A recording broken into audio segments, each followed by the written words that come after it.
ఏపీలో రిజిస్ట్రేషన్ సేవలకు అంతరాయం ఏర్పడింది. ఎల్లుండి నుంచి రిజిస్ట్రేషన్ ఛార్జీలు పెరగబోతున్నాయి. దీంతో రిజిస్ట్రేషన్ ఆఫీసులకు ప్రజలు క్యూ కట్టారు. ఇక ఏపీలో వాట్సాప్ గవర్నెన్స్ సేవలు మొదలయ్యాయి.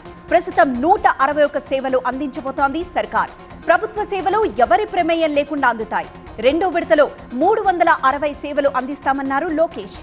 ఇక కులగణనపై రేవంత్ సర్కార్ కసరత్తు చేస్తోంది. వచ్చే నెల 7న అసెంబ్లీ ప్రత్యేక సమావేశాన్ని ఏర్పాటు చేసింది. అసెంబ్లీ కులగణన సర్వేకి ఆమోదముద్ర వేయబోతోంది.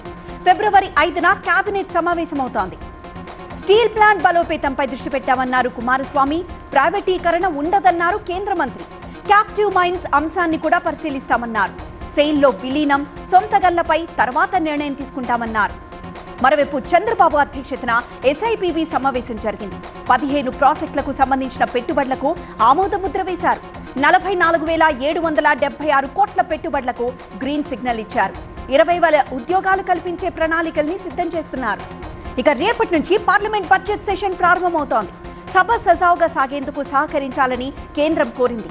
మొత్తం 17 బిల్లులను జాబితాలో చేర్చింది. ఎల్లుండి నిర్మలా సీతారామన్ బడ్జెట్ను ప్రవేశపెట్టబోతున్నారు. ఇక ఢిల్లీ ఎన్నికల ప్రచారం యమున చుట్టూ తిరుగుతున్నాయి. కేజ్రీవాల్ కామెంట్లతో ఆ నీళ్లు తాగి చూపారు హర్యానా సీఎం. ఆయన తాగి ఊసేశారన్న కేజ్రీవాల్ కాంగ్రెస్, బీజేపీ నేతలకు వాటర్ బాటిల్స్ తో నీళ్లు పంపించారు.